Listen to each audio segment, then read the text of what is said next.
जय साई राम। जिन साई भक्तों ने साई सच्चरित का अध्ययन किया होगा उन्हें ये मालूम होगा कि बाबा ने कई स्थानों पे ऐसे संकेत दिए थे कि मैं यद्यपि शिरडी में निवास करता हूं, लेकिन मेरे भक्त सच्चे दिल से मुझे कहीं भी याद करते हैं तो मैं उनके पास तुरंत उपस्थित हो जाता हूं।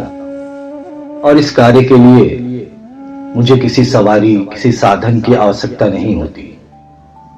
मैं अपने भक्तों के सहायतार्थ तुरंत उपस्थित हो जाता हूं। इसके ठीक विपरीत कुछ भक्तों का ऐसा मानना है कि बाबा शिरडी में समाधि मंदिर या द्वारका माई या शिरडी के क्षेत्र में ही निवास करते हैं। क्या ऐसी धारणा रखना उचित है? इस संदर्भ में मुझे एक कथा याद आ रही है, उसको मैं चर्चा करता हूं। बाबा का एक भक्त जो शिरडी से लगभग 8 किलोमीटर दूर किसी गांव में रहता था, वो प्रतिदिन बाबा के दरबार में पैदल चलकर द्वारका माई जाता था और द्वारका माई में अपने बारी के आने का इंतजार करता था।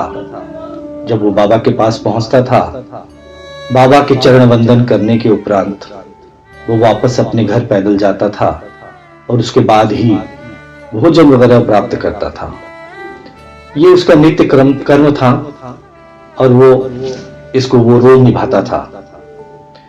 उसके इस संकल्प से बाबा भी अपरिचित नहीं थे। एक दिन द्वारका माई में बहुत भीड़ थी और उसकी बारी आते आते लगभग संध्या हो गई। जब वो बाबा के पास पहुंचा और बड़े प्रेम पूर्वक बाबा का चरण वंदन कर चुका, तो बाबा ने उससे कहा कि महाशय, आप इतनी दूर से पैदल चल के आते हो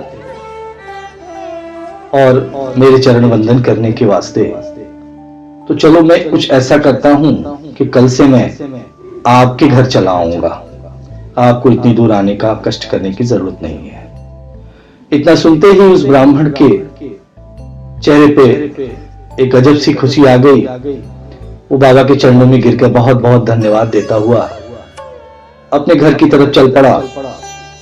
उसे इस बात का यकीन था कि बाबा अगर वचन देते हैं तो उसे निभाते हैं।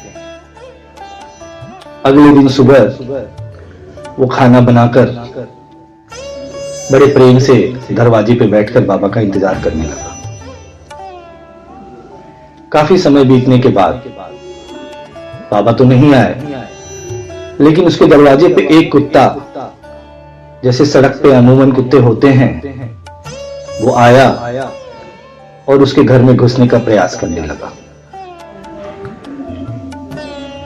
उस ब्राह्मण के दिमाग में यह आया कि कहीं ये कुत्ता अंदर जाकर खाने को जूठा न कर दे। वो उसे निरंतर भगाने का प्रयास करने लगा, मगर वो कुत्ता था कि मानता ही नहीं था। वो बार बार घर के अंदर घुसने की कोशिशें करने लगा। अंत में वो ब्राह्मण परेशान हो गया और उसने एक डंडा उठाया और 3-4 डंडे कुत्ते के ऊपर बरसा दिए। वो कुत्ता बिलबिलाता हुआ चला गया।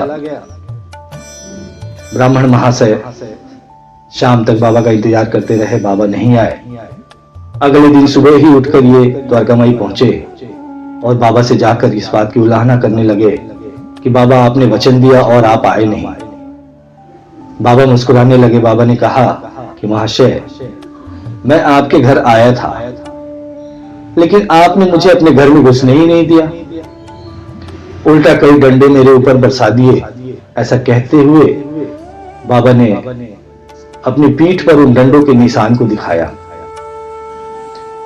इतना देखते ही ब्राह्मण महाशय के हाथ पैर फूल गए और बिल्कुल रोते बिलबिलाते हुए बाबा से क्षमा याचना करने लगे कि बाबा, मुझसे बहुत बड़ी गलती हो गई, मैं आपको पहचान नहीं पाया, मुझे एक मौका और दीजिए, कल पुनः मेरे घर पधारिए। बाबा ने कहा चलो ठीक है, मैं कल आता हूं। अगले दिन सुबह फिर वो भोजन वगैरह बना करके अब बाबा का इंतजार करने लगे।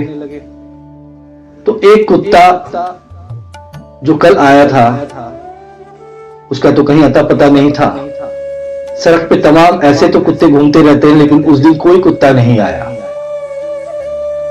और ये महाशय तो इंतजार कर रहे थे बाबा का।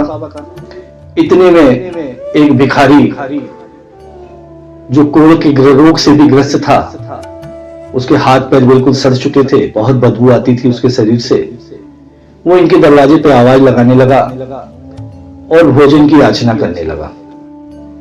ब्राह्मण महाशय ने जब उसे देखा कि ये कोढ़ी है और इसके शरीर से बदबू आ रही है, उन्हें बड़ी घृणा हुई और उन्होंने उसे दुरदुराते हुए किसी तरह अपने दरवाजे से भगा दिया।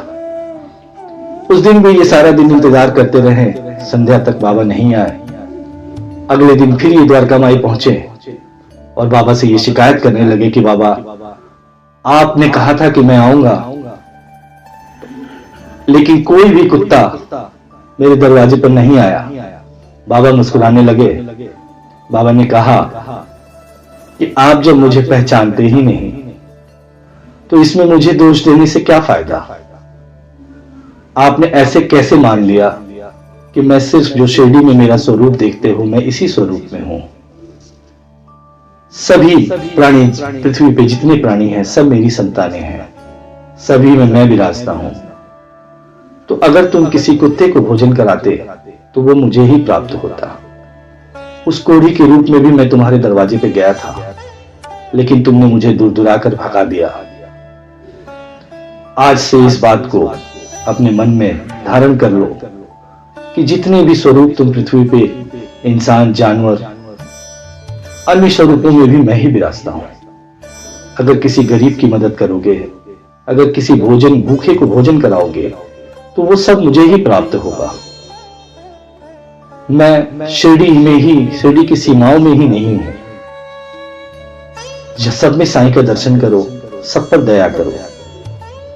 दुनिया में सबसे श्रेष्ठ दान अन्न का दान माना गया है।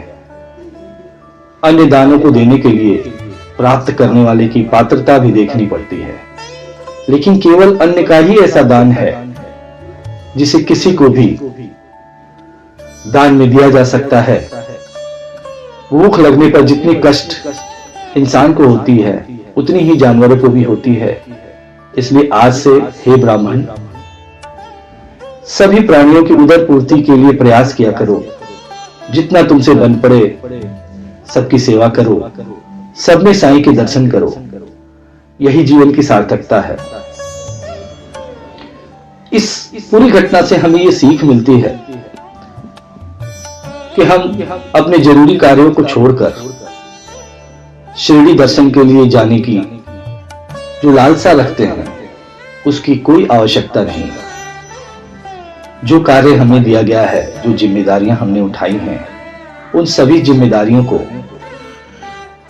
सुंदरता से निभाते हुए सदैव बाबा में लीन रहिए, बाबा का स्मरण करिए और यथासंभव गरीबों की मदद कीजिए, भूखों को भोजन कराइए।